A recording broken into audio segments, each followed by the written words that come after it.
Tere hommikust! Mul on hea meel näha, et siiski võrdlemisi palju inimesi on ka juba varakult kohale jõudnud. Ma eeldan, et Tartust tulevad inimesed veel mõnevõrra ka hiljem.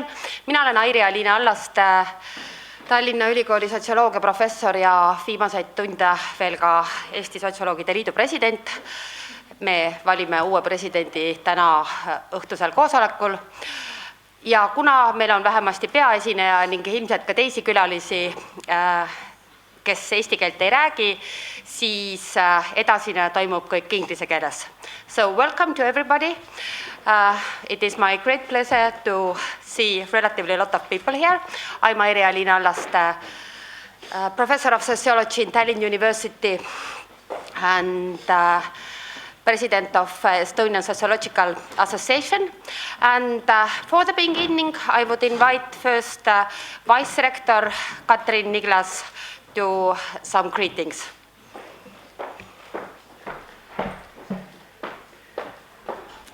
Head kolleegid, dear keynote speakers, dear friends, I'm very glad to welcome you in Tallinna University in such a sunny spring day. I checked out that our 10th conference in social sciences, the series started earlier than 10 years ago. It was 2000 when it started. Now, recently, we haven't had a conference every year, and I think it's a good thing because reviewing the program, it seems to be a really rich program, and I'm absolutely sure that the discussions will be very challenging and giving inspiration for the coming years to cooperate and to do some very important research in the field of social sciences, or the many fields of social sciences, as the program covers the topics from very macro level issues like religion or the our national state status, but also the very micro level issues close to personal education and other welfare issues of the persons living here in Estonia, but also as Estonia is more and more a member of the global world, so the issues are shared, I'm absolutely sure, and therefore I'm very glad to welcome our keynote speakers to give the background for the discussion. So welcome once again, and very fruitful 2 days of the conference. Thank you.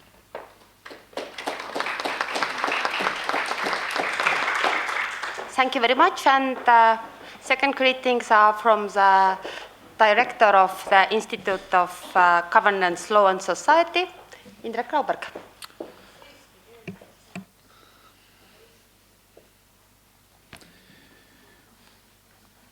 Dear distinguished academics, dear colleagues, welcome. Welcome you all to the 10th annual conference of Estonian social sciences. Estonia 100 towards openness. I think we all agree that we are living in turbulent times. A gap between cultures and traditions, and between privileged and marginalized people does not increase only between societies, but also inside them. Internal conflicts over the past years that have been threatened global peace make us ask more often how the society and the state, based on various statutory prerequisites, can preserve in multicultural society, where many nations and ethnic groups want their expectations to be met. How to reconcile a conflict between a centrally organized legal policy and the system of fragmented society that has disintegrated into subcultures is a dilemma with no clear answer. Anthony Giddens said already in 2000 that globalization is reordering societies all over the planet, and although the results are sometimes unpredictable, they are heading in a generally positive direction. In the year 2017, we can ask, are we still really heading to the positive direction? Problems and threats stemming from globalization have been addressed over the past decades by various anti-global movements. And these anti-global movements are not anymore just movements based on some small interest groups, but it's becoming more and more the real policy of the states. There is a strong understanding that globalization does not integrate societies and states, but quite to the contrary, enhances the gaps and inequality between different regions, states, and people, as it is nothing but corporate globalization chaired by the neoliberal ideology.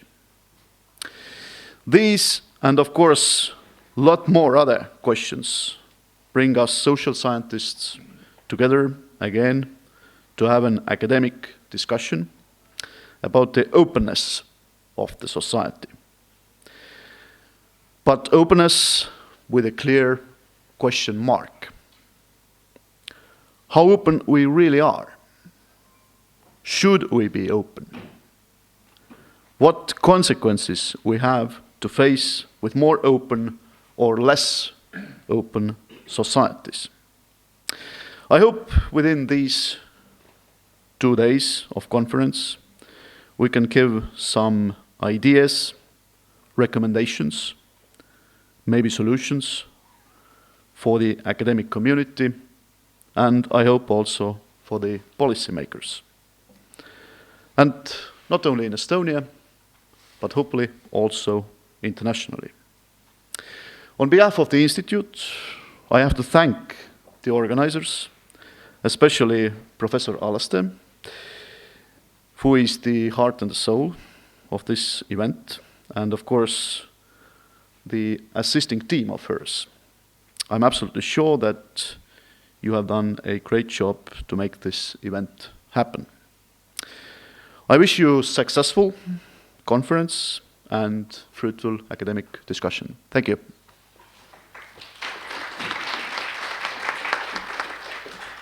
Suur aitäh! Ja kommentaariks, et valdav osa kogu sellest konverentsist on eestikeelne, aga et näidata üles oma külalislahkust meie peaesineja ja ka mõningate teiste külaliste vastu, ning kuna see sessioon oli välja reklaamitud inglisekeelsena, siis see toimub siiski inglisekeelsena. And now it is my great pleasure to introduce you Professor Stepan Mestrovich. He's originally from Croatia, but he has been living most of his life in United States of America, and last 25 years has been professor in Texas University. He holds 3 degrees from Harvard University in psychology, education, and theology, and PhD in sociology from Syracuse University.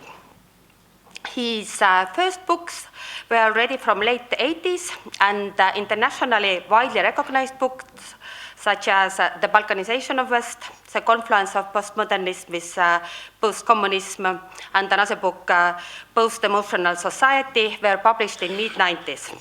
However, after that, Stepan has not been resting in laurels. He has been extremely active academic writer who has published altogether 20 books and numerous scholarly articles. And besides that, he is also series editor on contemporary and classic theory at Routledge.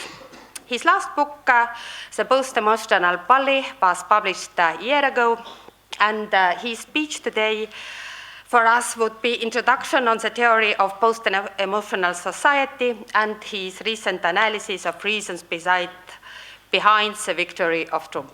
And yeah, if you would kindly be there. Good morning. Thank you very much for the introduction. Thank you very much for inviting me. I will be applying what I call post-emotional theory to Trump's election, and beyond that, to what I think is the future, at least the near future, for the EU and what it holds. And before I go into those comments, I just want to explain a little bit what I mean by post-emotionalism. So I use that term as an alternative to both modernist theories, such as those of Giddens and Jürgen Habermas, and also as an alternative to postmodernists such as Jean Baudrillard and Zygmunt Bauman. So I do not believe the future is, as Giddens says, that modernity is a juggernaut that forces us forward into progress. I do not believe, as Habermas does, that we must finish the Enlightenment project. First of all, if you really look at the Enlightenment historically, they burned women as witches during the Enlightenment. There were religious wars. I think to call it an Enlightenment is already a post-emotional deceit. I don't agree with the postmodernists, however, that everything has become just the circulation of fictions and images and simulacra. I believe that there's something that lies beneath them. So to get there, I start with the philosophy of Arthur Schopenhauer. And the reason I do that is it's a verifiable fact that Schopenhauer, even though he lectured at the same time as Hegel in 1818, and Hegel won, Hegel got all the students, nobody listened to Schopenhauer. Schopenhauer became famous in the 1880s, right before he died. And that was the time when sociology was being born. Now, Schopenhauer's basic idea is that the world is divided in what he calls the will, which is emotion, versus representations, which are all the concepts and mental imagery of our brains. Georg Simmel, in particular, was influenced by Schopenhauer. I don't know how familiar you are with Simmel's sociology, but he makes the distinction between life, which is Schopenhauer's will to life, versus forms, and how forms, in modernity, we have more and more forms, basically try to suffocate and try to crush life. So Simmel wrote a book called Schopenhauer and Nietzsche. He was very explicit about the influence. Another person that was influenced was Ferdinand Tönnies with Gemeinschaft versus Gesellschaft. And I think we have to update what Tönnies was saying. For Tönnies, community is a feeling of we. Gesellschaft is a feeling of me alone, and when you enter into society, you feel like you're entering like a foreigner into a strange land. I think it becomes an interesting question. This is where I update that theory, that today we try to have artificial, simulated communities. So, for example, there are gated communities in the United States that control who lives somewhere. We have, in our elections, staged, rehearsed, orchestrated town hall community meetings where everyone who participates is screened ahead of time. They know what questions will be asked. The camera knows exactly who to focus on because it's all scripted. So it's a pretend artificial kind of community, but not the real thing. Tönnies was very explicit in calling Gemeinschaft natural. Again, going back to Schopenhauer, that the will is natural, versus society as being artificial. Well, it seems to me we have more and more artificiality than ever before. From Durkheim, I have the idea that for society to function properly, it must be spontaneous, and it must have... Is there a problem? From Durkheim, that social relations must be spontaneous and face-to-face. And again, let's update him. We are less and less spontaneous, and more we participate via the screen being iPhones, laptops, all kinds of mediated imagery between ourselves and among ourselves. Universities, increasingly, have less and less like what I'm doing today. You see me, I'm speaking to you face-to-face, and more remote learning via the screen. Whole courses are given where students never see the professor. Everything is done on the screen. And so Durkheim felt that that kind of artificiality would promote what he called anomie. And again, what's interesting is when you go back and look at what he meant by anomie, Even though the textbooks say it was normlessness, he never used that word. There's no translation for that word. The French word he used was dérèglement, which means derangement, which means craziness. That all kinds of crazy solutions come up when you are artificial and when you do use screens as opposed to spontaneous face-to-face. Another person I go back to from the original moment when sociology was born is William James. Again, it's interesting, William James is hailed as the American founder of psychology, and also he's using sociology, but he's been largely forgotten. When I was at Harvard, all the sociology courses were taught in a building called William James Hall. It was named after William James. And I noticed even as an undergraduate, and I notice it even more now, there was never one single course on William James offered there. But James's message was that humans start with perceptions and then conceptions follow. That what we have in common with animal world is we perceive first and then we conceptualize. And again, what occurs to me is that increasingly, by becoming more educated, more sophisticated, we conceptualize first and then we perceive later. Another influence on me was David Reisman, who is the author of a book called The Lonely Crowd. It's still the best-selling book in sociology of all time. And again, he's been largely forgotten. He was one of my teachers. He talks about, even though the book was published in 1950, the beginnings of how human beings become what he calls other-directed.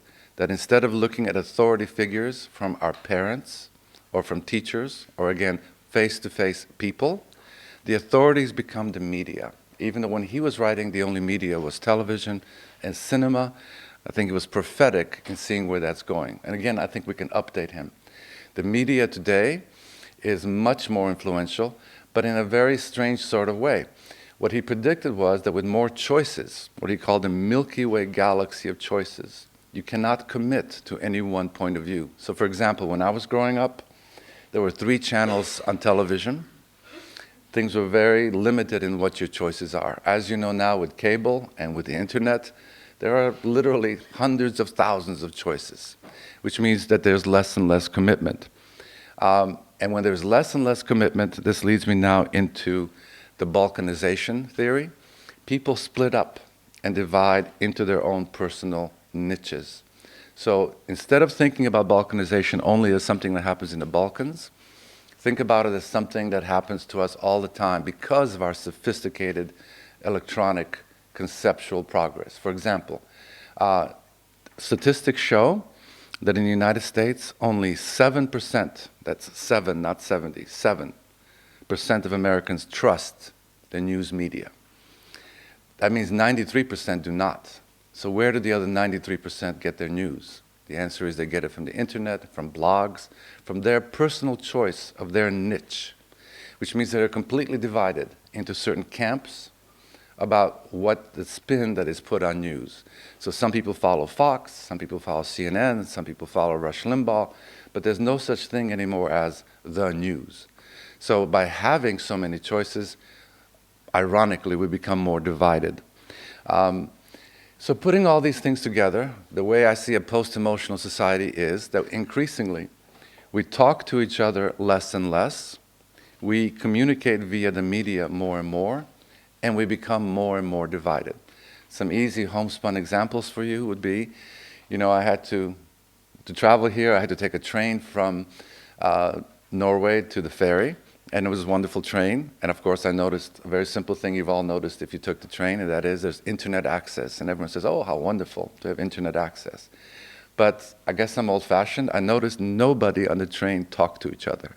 You basically get on the train, and if you were coming from another planet, you would say all these people are like robots. Everyone is completely silent, and they're all hooked into the internet. No one's hooked into each other. Increasingly in coffee shops, too. You go to a coffee shop. Maybe a decade ago, people would actually talk to each other in coffee shops. No. Now everyone is, again, hooked into themselves electronically. At my university, as I'm driving to work, I see students waiting for the bus. Again, 10 years ago, as they were waiting for the bus, they would talk to each other. Nobody talks to each other. I mean, absolutely no one. Everyone has the iPhone out, and everyone is hooked in with their brains in that way. So we're becoming actually much more divided because of this so-called progress. So when I talk about the post-emotionalization of the world, I'm talking about how increasingly we are McDonaldizing our emotions. For example, in the United States, and I'm sure it will eventually happen here, waitresses, when you go to a restaurant, they are programmed like robots. They must ask you, is everything okay with your meal? And it's not that they're asking you because they genuinely, authentically care or that they want to care. It is that their manager is watching. And if they don't ask you those questions, they will be either punished or fired. Same thing at grocery stores. They must ask you, because I have students, of course, who work part-time at grocery stores. They are forced to ask you, did you find everything you need? It's on their list of things to ask you. And they have to smile and they have to pretend that they care. And again, this is post-emotional society. So I think I said enough about the background, the mechanization of emotions, and let me now turn to Trump and Brexit and where I think where we're going. So in the big picture, and I will spell out the details, what I think Trump's victory signifies is an attempt at rebellion against post-emotional society. I don't think it's going to necessarily succeed. I think it's an open-ended process. We will see. But I think nobody saw it coming because in our post-emotional society, his victory seemed just inconceivable. But there was already a hint that it was going to happen with the Brexit vote. The parallels are striking. And the parallels are these. In the United Kingdom, everyone thought for sure the British would vote to stay in the EU. After all, the Queen was on the side of the EU, the media, all the corporations. Anybody who was against staying in the EU in the media in England was portrayed as backward, ignorant, foolish, not to be taken seriously. All the pollsters said that Brexit would not happen, and then lo and behold, it happened. When you analyze the maps of where people voted in what way, it's again interesting using Toynies. Only London voted to stay in the EU. It was basically a rural-urban divide. All the rest of England, the rural communities, the Gemeinschaft, went against the EU. Now, similarly, when you look at the United States, the parallel is absolutely striking. In the United States, of course, we don't have a queen, but Hillary Clinton, who stood for similar kind of things like the EU, in other words, progressivism, globalization, the corporations were behind her, the media was behind her. Even though we don't have the Queen, we had Beyonce. She was behind Hillary. We had Jay-Z. It was, again, unimaginable to anybody that Trump could have possibly won. Now, when you look at the maps of the United States of who voted where, again, striking that only the large urban centers voted Democratic. That is New York, San Francisco, or in any state, you would see Philadelphia, but the rest of the state, all red states, red counties. In other words, they went Republican.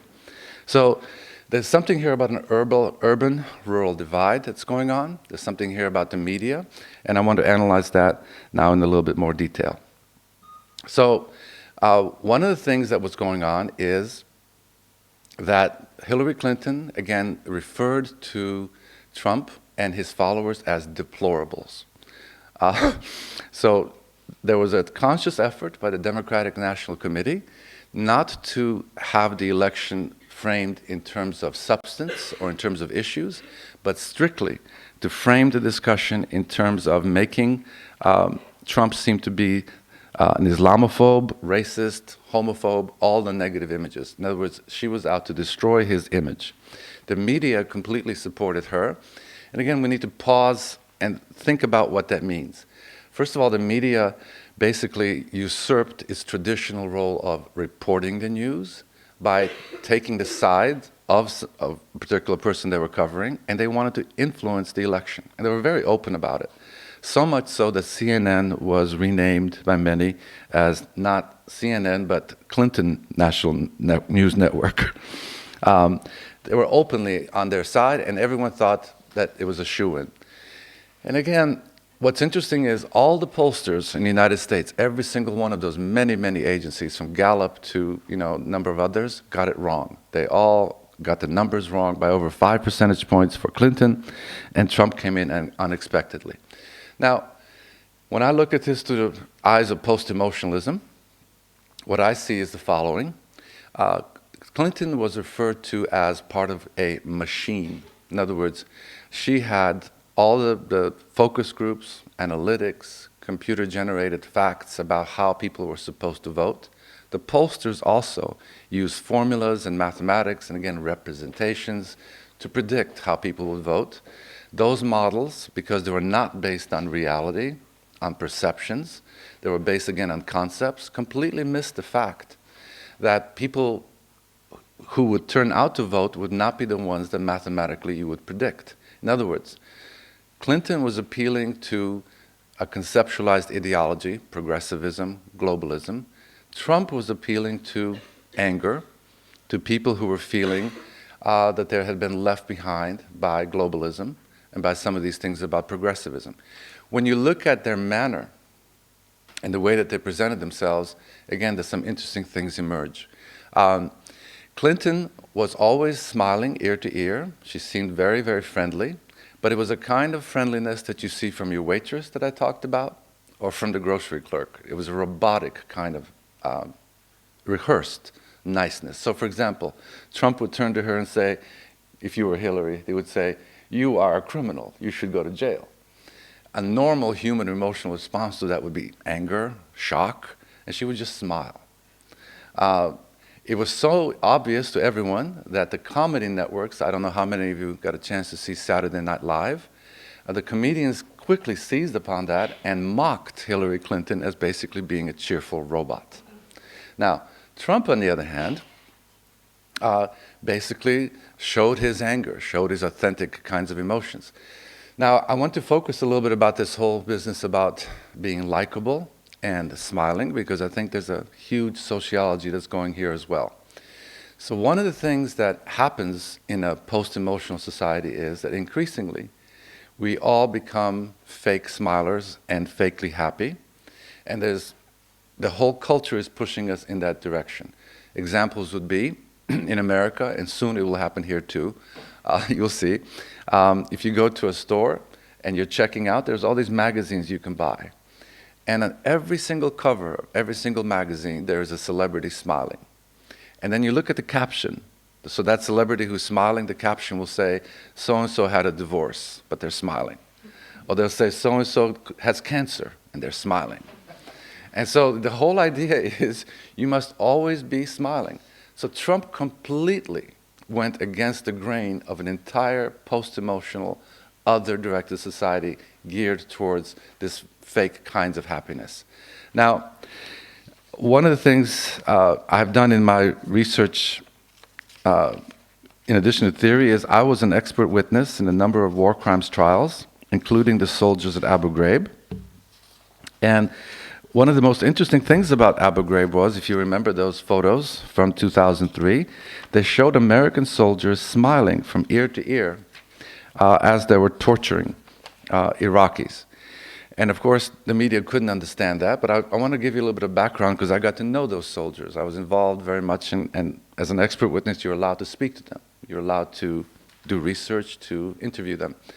And so I was interested in why they were smiling. And I can tell you that they were all given psychological tests. Those were not the smiles of sadists. None of them were sadistic. What the test showed was psychologically, they were all anxious. Every one of them had PTSD, and they were afraid. At one point, I simply asked one of the soldiers, Sabrina Harmon, I simply said to her, "Sabrina, why were you smiling with a thumbs up in a photo that had naked Iraqi males, being tortured?" And she looked at me, and she gave a very simple and very revealing answer. She says, "Because they were taking a picture." And that seems kind of ridiculous, except that every American is taught from kindergarten on up, smile, say cheese, as soon as someone is taking your picture. So it was not done out of sadism, it was done out of this unreflected, automatic kind of instinctual response to smile when someone was taking a picture. So you look at Hillary Clinton, she was part of that post-emotional society. Now on the other side, look at Donald Trump. He rarely smiles. He scowls a lot. He shows his emotions very much so. And again, what's interesting is how popular culture, even though I'm analyzing this as a sociologist, popular culture will pick up on this, even though they can't analyze it, but they will pick up on it. So I don't know, again, how many of you are familiar with the comedy of Key and Peele, but on YouTube, you can look them up. They had a series going in which they portrayed a series called Obama's Anger Translator. Obama is also a post-emotional president. Think about that, how he fits the post-emotional society, a big smiler. His smile is what he's most known for. There are posters about him smiling and his smile. And in this series, they show Obama smiling, being calm as terrible things are said to him, and another person, his anger translator, is shouting obscenities and showing what he truly feels. So there's this disconnect between the real Obama and the fake smiling Obama. Well, Key and Peele also did that to Hillary Clinton. She too had an anger translator, because as Trump was attacking her, she was smiling and acting just, basically immune. Now, there's no comedy whatsoever about Donald Trump needing an anger translator, because you don't need to translate his anger. It just is very direct and, in that sense, very authentic. So they were appealing to very different kinds of audiences. Donald Trump, by the way that he presented himself, in other words, he did not prepare for the debates. He did not use a teleprompter. He did not use staged kinds of fake community town hall meetings. Instead, he would openly brag about the fact that he was not prepared, that he didn't care what pollsters said, he didn't care if people liked him, he didn't care if the 17 other people that he was running against were all respected senators and congressmen. The media was basically waiting for him to be defeated, and everyone was shocked how one primary election after another, he kept winning. So they were appealing to different segments of post-emotional society. Hillary Clinton to the one that seems to be winning, and Trump instinctually to this undercurrent of people who are discontented, who are rebelling, who do not feel that they have been rewarded by what post-emotional society has to offer. Now, the other thing that's going on sociologically with the smiling, with the likeness and so forth, is that when you do smile like that and when you are likable like that, you basically crush any opposition. Again, think about the fact that if you are angry at somebody, your anger immediately goes away if they're nice back to you. You can only really get angry at somebody who is not likable, who is, quote, not nice. So by Hillary being that way, by most Americans being socialized in that way, it neutralizes opposition. But Donald Trump, on the other hand, was openly saying that Hillary was corrupt, the Obama administration was inept, and he was tapping into a not nice, authentic kind of anger. Now, to differentiate what I'm saying here differently from the postmodernists, I want to do a rather long quote from Jean Baudrillard, who wrote a book called America, in which he talks about the smile. And you will see how I'm different in the way I'm analyzing it versus how the postmodernists analyze it. So quoting Baudrillard, quote, "The smile of immunity, the smile of advertising, this country is good, I am good, we are the best.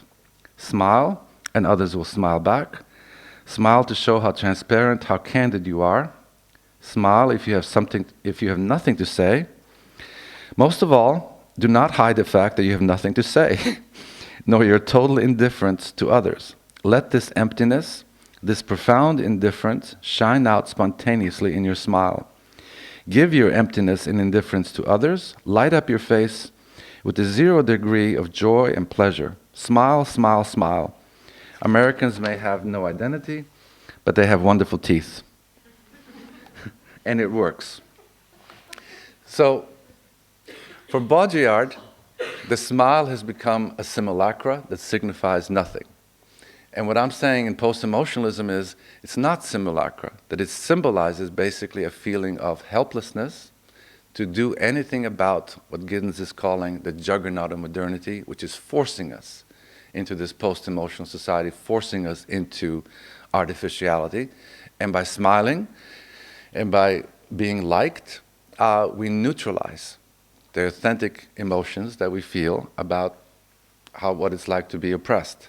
Now, this whole thing about being liked, again, has become a new normal. But I want to emphasize to you what seems to have been obvious only maybe 20, 30 years ago, and it's the following.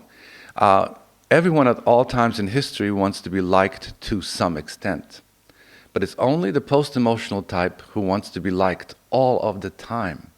And that being liked is more important than anything else. It's more important even than being respected. And if you want proof that this is true in your lives, just think about how on Facebook, everything is about putting in that you liked something. If you're watching, on the screen, if you're reading a news article, at the end of the article, you put thumbs up, you liked it, or thumbs down, you didn't. Liking has become woven into our entire culture. So what was again interesting was that Hillary Clinton was very keen on being liked. The polls show that she was liked more. The Democratic entire strategy was to show Trump as being unlikable. And to everyone's great surprise, even though it shouldn't have worked, Trump's strategy of being himself, being unliked, ignoring the polls, actually was the one that drew people to vote. So when election day came, to everyone's great surprise, people who never voted in the past turned out to vote for Trump, and the ones that were expected to vote for Hillary Clinton, that is the minorities and the women, did not have the emotional commitment to vote. They stayed home, and that's why the result was what it was.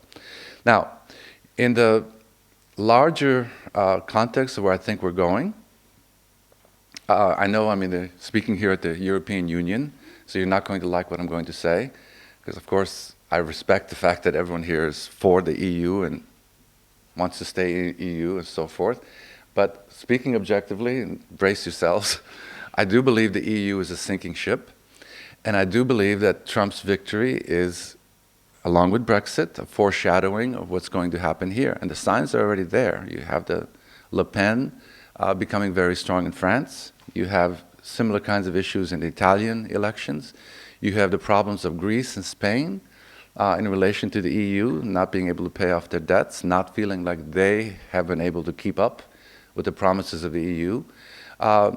You have all kinds of ethnic issues with all kinds of different places throughout Europe. So old resentments are most definitely coming back.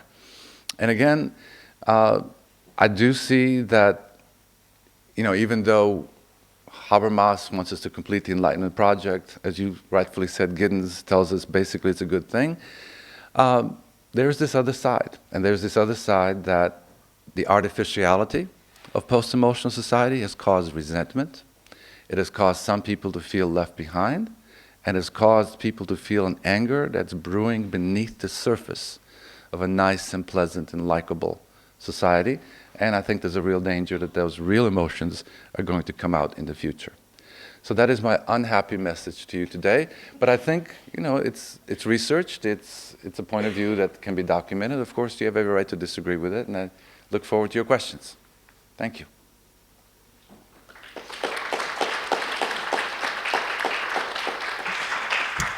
Thank you very much, Stepan, for your very provocative speech.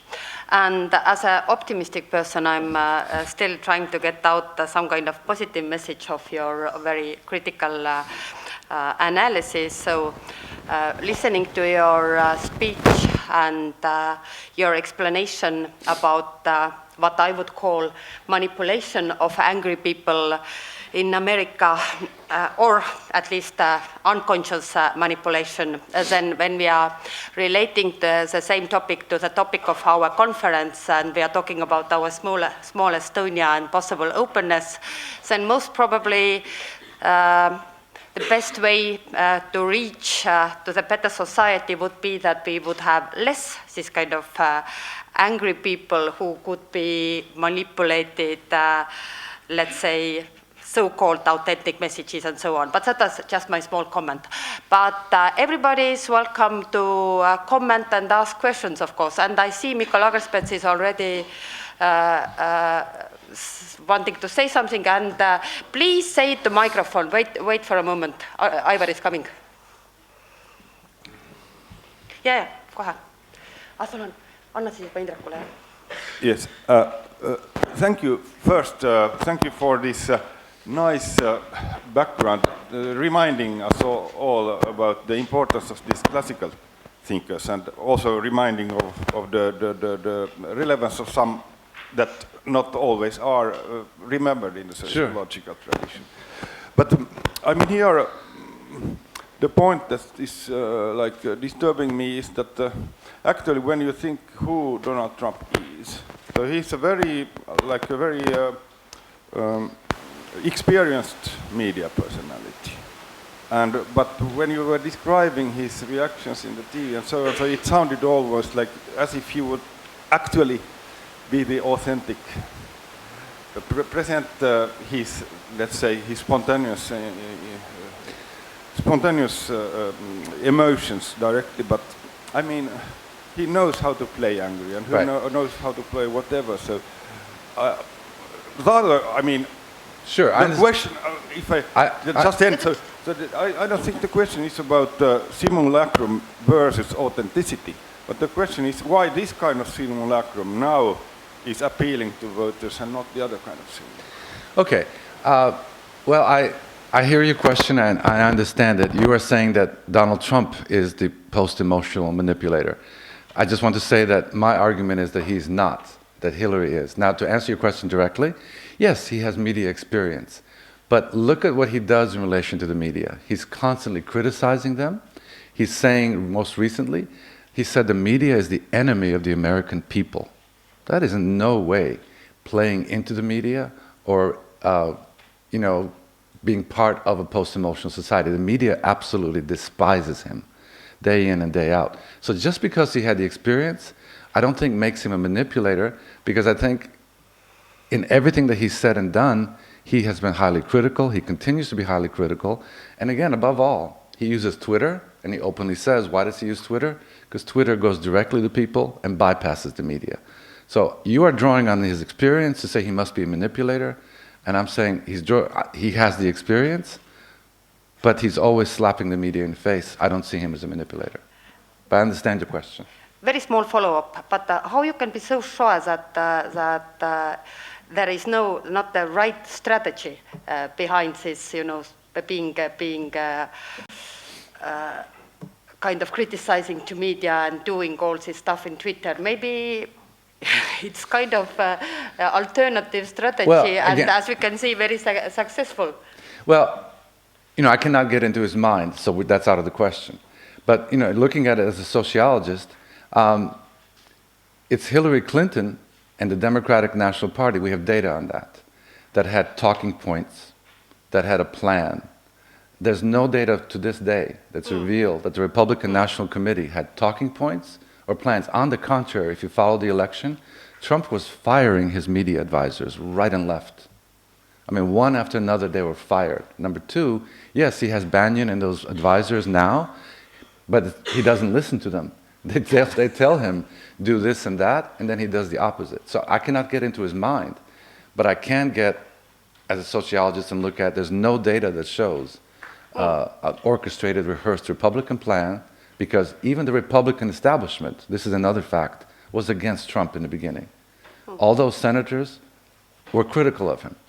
So he's very much a maverick. And I hear from both of you that you want to make him to be the manipulator, but I don't see the data. No, thank you very much, and I think that it was a very good empirically based answer. And now Indrek has a questions, and also you can already show your hands if somebody else has. We can arrange the microphones.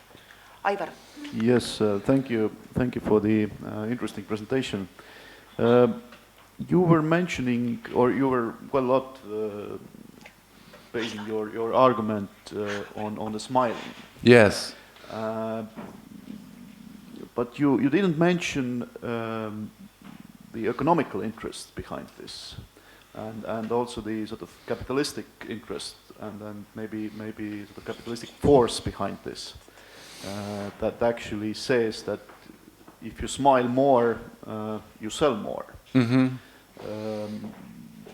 And also in politics, probably, we understand Sure. that if we smile, we will be more successful Sure. in politics.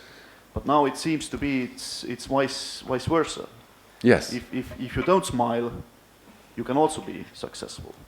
So where we can then end up nobody smiles anymore, everybody is angry to each other, or what is your views about that? There is research that shows, I'll start with this, that in Disney World, in America, everyone is trained and programmed to smile. Again, the workers must smile or they will get fired or they get penalized. When Disney opened Euro Disney in France, the French people did not want to smile. There's research on this in business journals.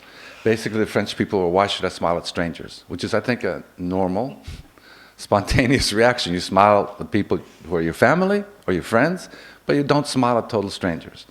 So the French had a hard time in terms of Disney Corporation in conforming. Now, the idea that smiling gets you more money and gets you more votes is only one that works in a post-emotional society. As you go towards Eastern Europe, there's less smiling. I mean, I've noticed that even here. You guys are not smilers like Americans, and that's not an offense. That's not a criticism. I mean, Americans are just basically smilers. So I think it's a cultural thing that's coming from America and the West, and there's going to be some resistance to it. So it depends on where you are smiling and where you are not, is what I would say. So it's not either or. I think if you don't smile in America, you are in trouble. That's a fact. I mean, literally, you will get fired or penalized. You must smile. It's part of your presentation and your package. So I think that you have to look at the cultural context. Mm-hmm. And yeah, question, and may I also ask you introduce yourself? Yes. And questions. Good morning. I am Marit Rebane from EUI and TTU. Thank you very much for your nice plenary talk. I think it was like better than a double espresso in stimulating our minds and waking us up. So thank you very much. I would just like to clarify one small point. This whole story about the post-emotionalist society is a very great one. However, I was wondering whether you think that this is the main cause or only cause of, Trump being elected US president, or Brexit, or the constant troubles in EU, or whether it's just one of the, so far unobserved sides of some bigger effects. So I was wondering how for instance, the story of increasing social inequalities might be connected to the same story.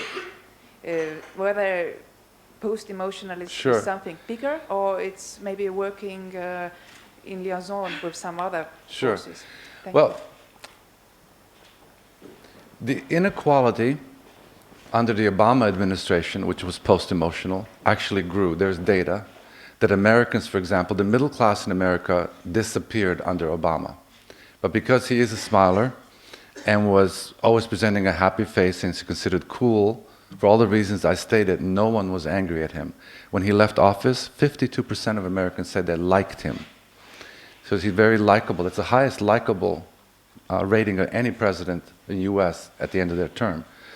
So the inequality is there, but it's Trump who focused on it. And he focused on it in a non-post-emotional way. So for example, Hillary Clinton would go to Pennsylvania and offer people more solar panels. And if you don't have a job and the factories have been closed down, which they were, you don't want solar panels. You can't afford them, and they're not going to do anything for you. It's Trump who said, I will bring back the factories. You're going to have jobs. So again, I see the inequality as a reality, but then the post-emotionalists put a certain spin on it, like let's just ignore it and put a happy face on it. And Trump focused on it and focused on the anger. That would be my reply. Looks like we're all done, or? Well, floor is open to questions and also to comments and discussion. We still have time. Yep.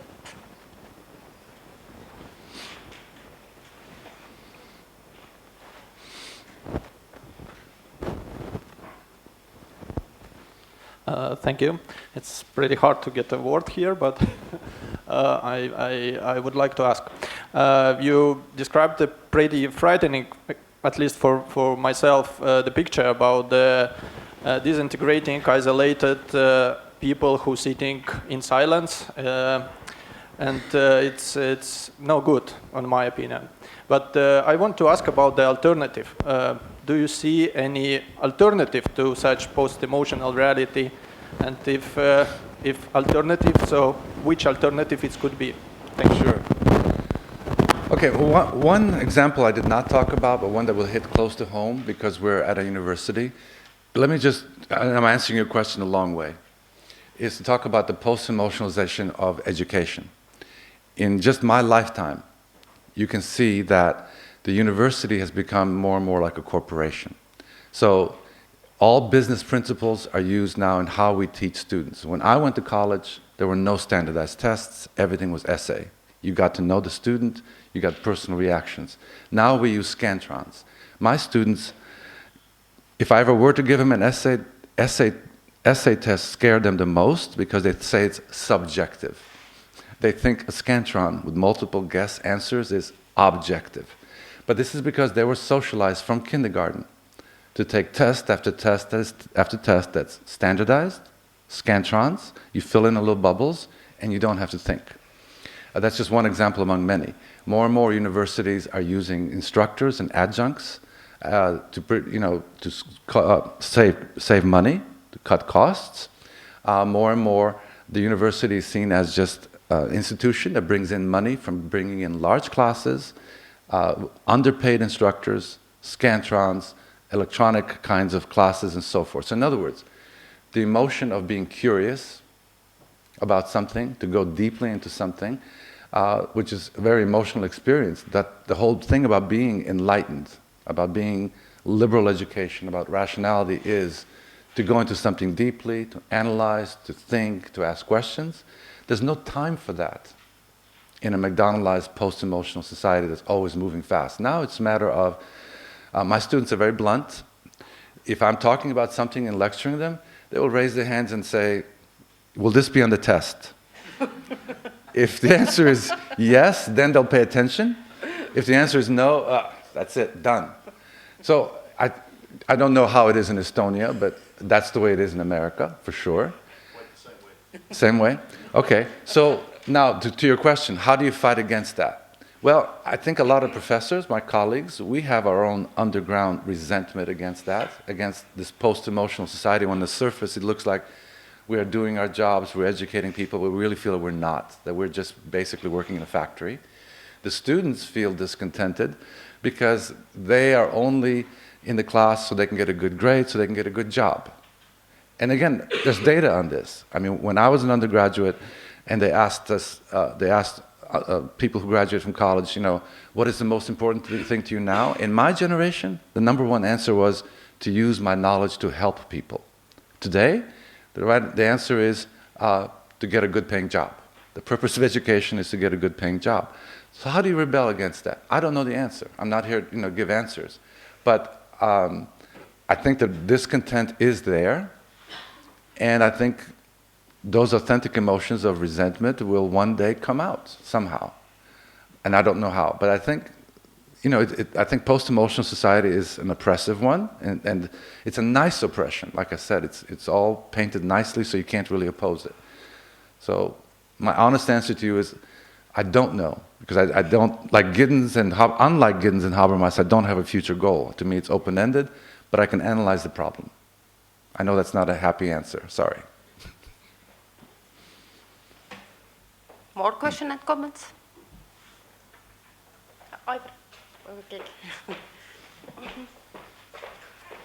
Do we really need the microphone? I can probably hear her. No, but this is also... Oh yes, it's being recorded, of course. Yeah. Post-emotionalizing it, yes. Yeah. I'm kidding, it was a joke, it was a joke. Hello, my name is Eveli and I am a student of sociology here in Tallinna University. Mm-hmm. And I have a question about this urban and rural divide. Do you think that this likable and sort of fake lifestyle is only a characteristic of the urban people, or is it in the rural parts as well? I think it's a continuum, so I will never say black and white, yes, no. I think it's a continuum. But in the urban centers, basically, if I take an American city, there's a Starbucks on every single block, which means there's an internet connection on every single block. which means that you can be more post-emotionalized because you will be hooked into the screen and the fake community much more easily. In a rural town in America, probably here too, internet access is more difficult. There's less public transportation. People are forced to interact with each other more face-to-face. So on a continuum, it's not like 100% this or that. I do see the city, the urban center, as clearly much more artificial. I mean, that's something that Toinis himself in 1887 saw already, before the internet, that there's more artificiality. Whereas in the city, in the rural, you will know more of the people, you'll be related to more of the people, the relationships that you have will be more authentic. So I think that what he discovered, Toinis, in 1887, simply needs to be updated via the screen image and the internet, but it's the same principle.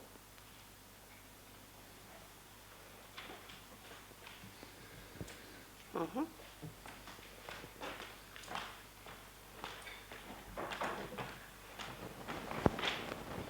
Thank you. I'm a student at the University of Tartu. I have a question about the authenticity Yes. of screen time. Whether you could actually see the increase in social media channels trying to grow this authenticity. For example, in the case of Facebook, they now added this anger face. And in a way, you can have more emotions in social media as well. Can this be increased? Can the social media somehow make people more emotional or somehow improve it? Because we probably won't see less screen time in the future. So maybe there's some kind of an improvement or? Sure. In general, before I answer your question, think about reality TV, which is, I think, in the same direction you're saying. It's supposed to be unscripted and more authentic. But as we all know now, reality TV is completely scripted and is, in fact, post-emotional, staged, faked emotions. So I think similarly, what you're talking about, using emojis and using certain symbols to show your emotions, that's, if you already have a symbol for your emotion, you have already conceptualized it. You have already organized and rationalized it. It's not something that you have to look within yourself, and it's not authentic. So when you're talking about screen image culture making us more authentic, I don't see that as possible. Real emotions are face-to-face interaction, and there's a reason for that. Psychologists have to tell us that 80% of our interaction, like even here, you are not just listening to my words, you are looking at my body language. You are judging me by my facial expressions, my hands. You're not just listening to words. On the screen, you don't have that face-to-face interaction, especially if you don't see the face. And so you are just conceptualizing using your brain to analyze it. So it cannot be, quote, authentic emotion via the screen. Yes.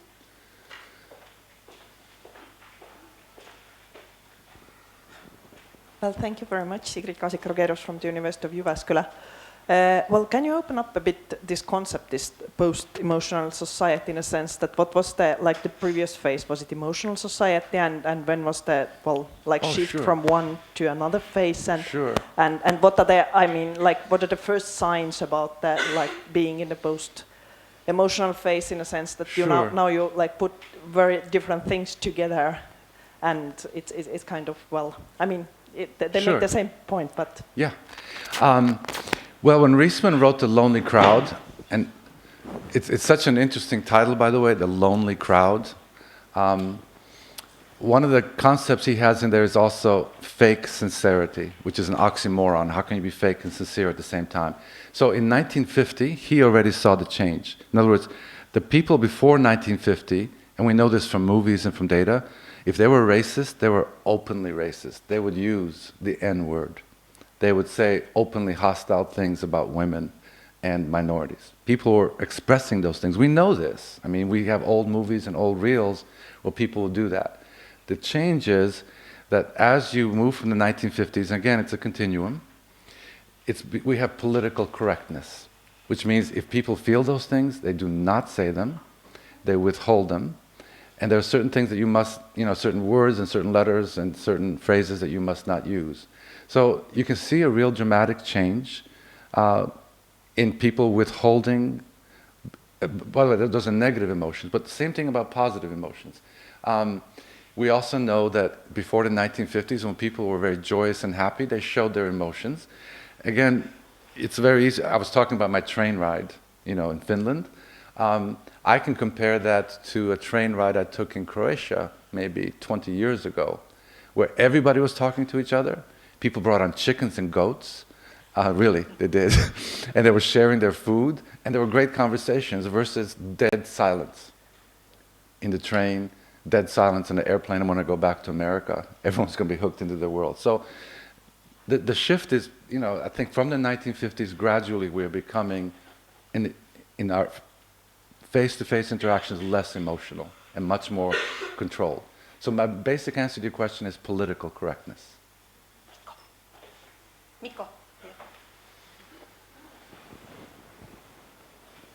But maybe, the thing you mentioned, using words like Negro, being anti-Semitist and so on, so that was in the 30s or 40s, that was the mainstream, that was politically correct.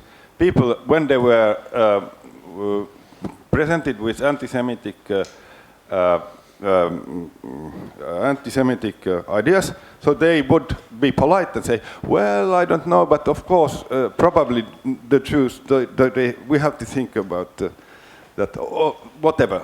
People are correct. And you these references to Tönnies, I like, love Tönnies very much like that. But maybe, think about Goffman. Think about his presentation of self in everyday life. How possibly is it actually in human interaction to have a real authentic presentation? And if you say that talking much in train, so that's a sign of authentic communication. So for a Finn, so talking much in a train for strangers, so that will be fake. That's why they are like playing Americans or something. That we don't talk so much in train. I do not think there's any data to support in the 1930s that there was political correctness. Political correctness is a new phenomenon.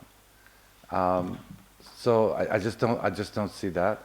And okay, so you don't like my example about the train in Finland. I can say the train in America, the train now even in Croatia, it's becoming a generalizable. That what I was trying to say was that in a traditional culture, people do express their emotions much more, I think, authentically. Yes, there's always the issue of presentation of self, but I already said people were less concerned with being liked, and they were more concerned with other things like being respected or just being themselves. And I think those things are now, as a general trend, less so. So these are generalities. I think there will be some disagreements. Okay, now the last question. Or maybe we can do it that way that Barbi, you will pose your question and you will immediately give the microphone to the other question as well. Then we can have both of them, and Stepjan can have a final remark. Barbi Pilvre, Tallinna University. I would like to ask, how do you explain why is this post-emotional way of behavior so successful? Because it's spreading to Eastern Europe. We are learning it. You find it everywhere. So what's the mechanism behind it? Why it's so successful? Okay. And let's take another question as well. So it's because I'm Riina Kütt, and I'm from an NGO. So my question is very straightforward. So your very rough guess, what is coming after post-emotional society? Because, it's always a continuum, it's never black and white, other signs in there already. So what happens next? Okay, I think those are both great questions. Why it's happening, I go back to George Ritzer, the McDonaldization of society, where he is correct about rationality, efficiency, predictability, and control everywhere. His point is that the McDonald's cheeseburger that you get in Helsinki will be made exactly the same as the one you make in Disney World or in Chicago. In other words, there's a formula for doing it. As to why that's happening, it goes back to Max Weber and the whole thing about the Protestant Revolution being methodical, etc. The point is, everything is becoming much more McDonaldized. So instead of, for example, going to a bank and talking to a real banker to get you money, we go to an ATM. In the old days when you went to a gas station, somebody would come out and give you gas. Now, no. You swipe your card, you do your own gas. Increasingly in grocery stores, as you know, here too, self-checkout lines. You talk less and less to a person who, checks you out. So his argument is McDonaldization is increasing, it is spreading. My argument is, yes, he's right, but it's now also shifted towards emotions. So it's not just that it's making the world much more efficient, it's making our emotions more efficient. So for example, the greeting card industry, somebody's birthday or Easter's coming up, you go to a store, you don't have to think about how you feel. Somebody already wrote it for you. You just go and say, oh, here's a card, sign your name, done. That is the McDonaldization of emotions. So it's part of modernity. My only contribution is Ritzer forgets about emotions. And I'm saying that McDonaldization applies to emotions. As for the second question, I do believe it's open-ended. I cannot predict. So post-emotional society will become more and more post-emotional unless there is a rebellion. Now, again, I hope no one misunderstands me. I'm not endorsing Donald Trump or, in any way supporting him. But I think he is an example, objectively speaking, of maybe one attempt at rebellion. Otherwise, I don't know what other forms of rebellion there will be. But to give a serious answer to your question, even Max Weber at the end of the Protestant Ethic in the Iron Cage, do you remember where he says, perhaps the Iron Cage will continue, he says, until the last ton of fossilized fuel is spent, by which he means when we run out of gas, we're going to be forced to talk to each other. And maybe that will be the ultimate rebellion. But I think there's these two processes. One is McDonaldization of emotions, and the other one is discontent, and it's open-ended which one's going to win. I think this is a very good last for ending this session. Thank you very much, Thank Stefan. you very much.